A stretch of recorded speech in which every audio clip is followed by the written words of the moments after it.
Welcome to another episode of Sex in San Francisco. In this podcast, we talk about San Francisco, we talk about sex, and we bring in very interesting guests. Today we have Debbie. Hi, Debbie. How are Hi, you? I'm good. So, you are from LA. Yes. So, how did the transition happen from LA to San Francisco?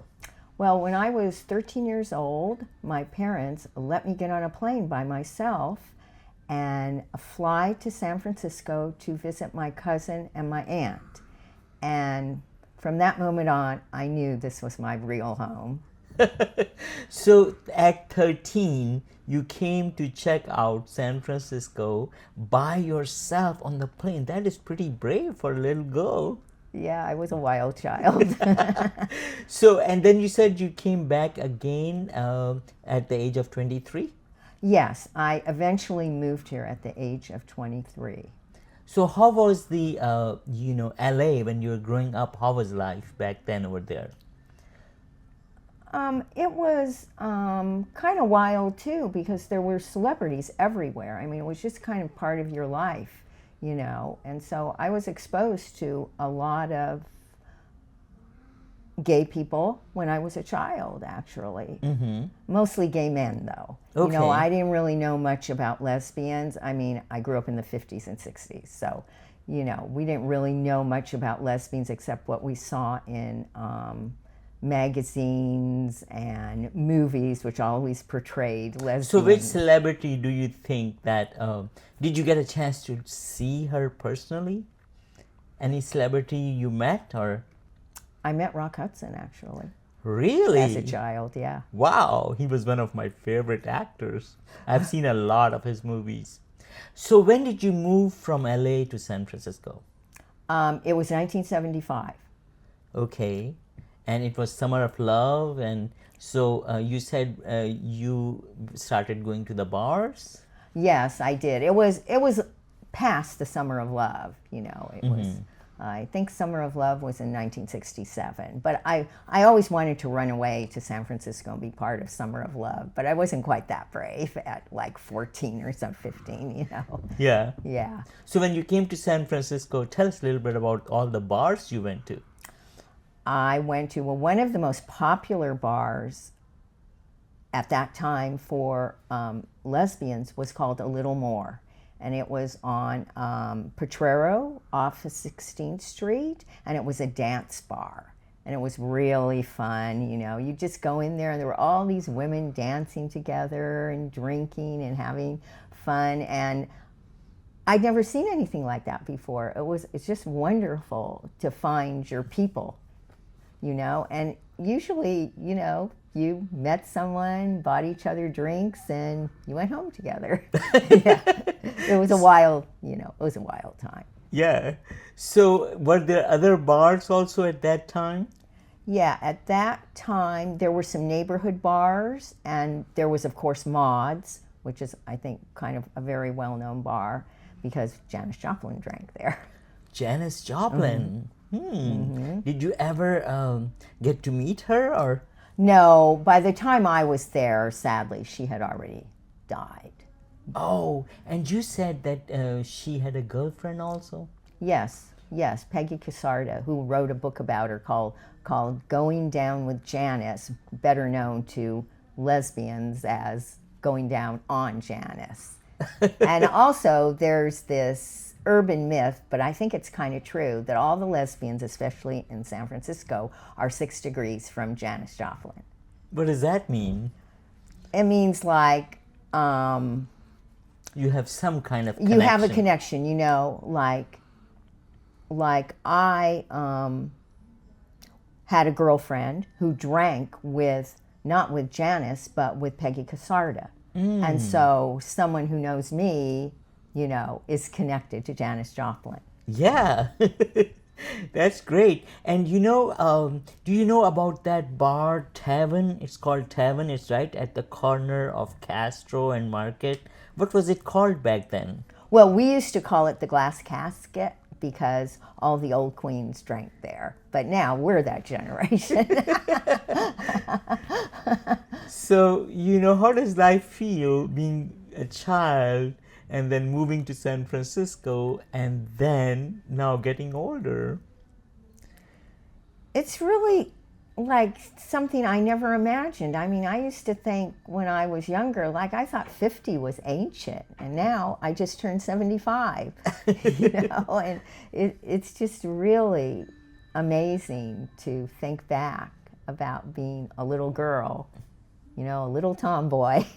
And So you said that your coming out story was quite interesting. So what happened? When I graduated from college, I joined VISTA, which is, for those who don't know, it's like the Peace Corps, but it's in this country. I think they call it AmeriCorps now. And they sent me to work at the YMCA of Long Island, of all places. And I worked with kids. I did outreach with kids who were at risk. And the secretary in the office was an ex-nun. And we had a brief romance. Oh, you had a romance with a nun? Yes. So was the nun supposed to be doing this kind of stuff? I know. And it was very, difficult for her because of her religious beliefs. So it didn't last that long. But that's when I knew, that I was queer. So when how did you tell your mom about that you were queer? Well, it was actually, I called her on the phone because it was in the 70s when the idea of coming out, like now we have coming out day, but that was kind of the unofficial start of it. And I told her on the phone, and it didn't go well. I grew up in an Orthodox Jewish family, so, she wasn't thrilled, to say the least. She kind of just went into denial. And a few weeks later, I received a letter from her that said, "Dear Debbie, if you had stabbed me in the heart with a knife, you couldn't have hurt me more." And it went on and on like that. But what was funny is she ended it with, "Love, Mom." So she wanted to express that she was hurt, but at the same time, she wanted to tell you that how much she loved you. Yes. And then what happened when you went back to see her? Well, I went back, the next time I went back there, actually, I brought my girlfriend at the time. Wow.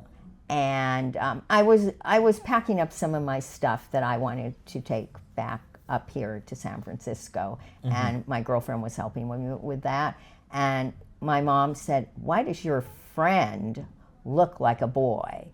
So it didn't go well. She didn't really talk to her hardly at all, I mean, she was, polite enough, but so that didn't, go well. And she would call me from time to time to kind of beg me to come home, and she would pay for an apartment for me.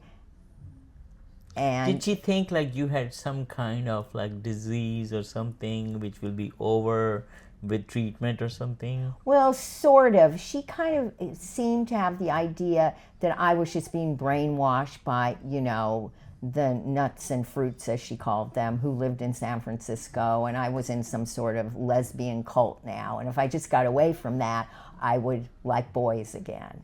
Oh, so, when men are having a relationship, it's quite different. But when women are having a relationship, usually I've heard that they are pretty, they are in long-term relationships for a long time. So what would you say about that? Yes, I think a lot of women have long-term relationships. My longest relationship was 13 and a half years. So so how does the two women living together works? Like, how would you describe that, two women living together? Because I don't know how women would live together, so I want to know. Well, I think just like any other couple, we share everything, we share everything. A lot of times we have cats. Yeah, a lot of women like to have cats. Yeah. So, San Francisco, how would you, what is your favorite neighborhood? My favorite neighborhood is actually Haight-Ashbury because beyond anything else, I'm a hippie. I embraced that culture when I was very young, and I just love going to the Haight-Ashbury. I love the Grateful Dead, all of that. So Yeah. I really love the Haight-Ashbury. And there used to be some gay bars in the Haight-Ashbury. There weren't any women's bars, but there were some gay bars, So you made a lot of gay friends in San Francisco? Oh, yes. I mean, from the moment I moved here, I met all these people and, these young women, they became my family. And some of them I'm still in touch with. So Debbie, tell us those stories about those bars.